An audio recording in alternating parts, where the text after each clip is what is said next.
Hello बच्चों, मैं प्रीति सारस्वत हिंदी गुरु channel में आपका स्वागत करती हूँ। आज मैं आपके सामने हिंदी लोक भारती से एक कविता प्रस्तुत कर रही हूँ। बच्चों, आज हम जो कविता पढ़ने वाले हैं उसका नाम है वर्षहि जलद और इस कविता के कवि का नाम है गोस्वामी तुलसीदास। अगर आपने इस कविता का पार्ट 1 एंड 2 नहीं देखा है तो डिस्क्रिप्शन बॉक्स में उसका लिंक दे रही हूँ, आप वहाँ से देख सकते हैं। तो आइए कविता को आरंभ करते हैं। दादुर धुनि चहु दिशा सुहाई, वेद पढ़ही जनु बटु समुदाय। नव पल्लव भय बिटप अनेका, साधक मन जस मिले विवेका। अर्क जवास पात बिनु भयऊ, जस सूराज खल उद्यम गएऊ। खोजत कतहु मिलई नहीं धूरी, करई क्रोध जिमि धर्म ही दूरी। ससी संपन्न सोह मही कैसी, उपकारी कै संपत्ति जैसी। अब हम इन पंक्तियों को विस्तार से देखते हैं। दादुर धुनि चहु दिशा सुहाई, वेद पढ़ही जनु बटु समुदाय। शब्दार्थ कुछ इस तरह से है। दादुर यानी मेंढक, धुनि स्वर, सुहाई अच्छी लगती है, जनु जैसे, बटु बालक और समुदाय का अर्थ होता है समुदाय।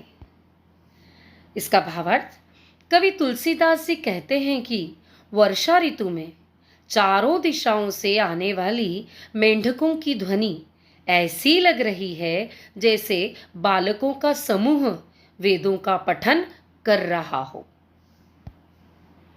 नव पल्लव भय बिटप अनेका, साधक मन जस मिले विवेका। शब्दार्थ कुछ इस तरह से है। पल्लव, पल्लव का अर्थ होता है पत्ते, भय यानी हुए, बिटप अर्थात वृक्ष, साधक यानी साधना करने वाला, विवेक अर्थात विवेक, ज्ञान। आइए इसका भावार्थ देखते हैं। कवि तुलसीदास जी कहते हैं कि वर्षा ऋतु में अनेक वृक्षों पर नए पत्ते आ गए हैं। वृक्ष वैसे ही सुशोभित हो गए हैं जैसे साधना करने वाले का मन विवेक अर्थात ज्ञान प्राप्त होने पर सुशोभित हो जाता है।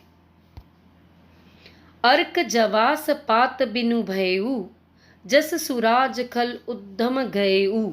अर्क जवास बच्चों जहरीले वृक्ष होते हैं जिन्हें अर्क जवास कहा जाता है। पात अर्थात पत्ते, भयऊ अर्थात हुए, सुराज अच्छा राज, खल अर्थात दुष्ट व्यक्ति और उद्यम का अर्थ होता है कार्य। आइए इसका भावार्थ देखते हैं। कवि तुलसीदास जी कहते हैं कि वर्षा ऋतु में अर्क और जवास के वृक्ष बिना पत्तों के हो गए हैं। जैसे एक अच्छे राज्य में दुष्टों का कोई स्थान नहीं होता, बिल्कुल उसी तरह से वर्षा ऋतु में इन जहरीले वृक्ष के पत्तों का कोई स्थान नहीं है। खोजत कतहु मिलई नहीं धूरी, करई क्रोध जिमि धर्म ही दूरी। शब्दार्थ कुछ इस तरह से है। कतहु कहीं भी, धूरी यानी धूल, धर्म ही यानी धर्म को। भावार्थ कवि तुलसीदास जी कहते हैं कि वर्षा ऋतु में धूल खोजने पर भी दिखाई नहीं देती है। जिस प्रकार वर्षा ऋतु धूल को नष्ट कर देती है, उसी प्रकार बच्चों क्रोध मनुष्य का धर्म नष्ट कर देता है। ससी संपन्न सोह मही कैसी, उपकारी के संपत्ति जैसी। शब्दार्थ कुछ इस तरह से है। ससी यानी अन्न, अनाज, सोह यानी शोभायमान होना, सुंदर लगना, मही अर्थात धरती। भावार्थ कुछ इस तरह से है। कवि तुलसीदास जी कहते हैं कि वर्षा ऋतु में अन्न से, अनाज से भरी पृथ्वी ऐसे सुशोभित हो रही है जैसे कि उपकारी व्यक्ति के पास संपत्ति सुशोभित होती है।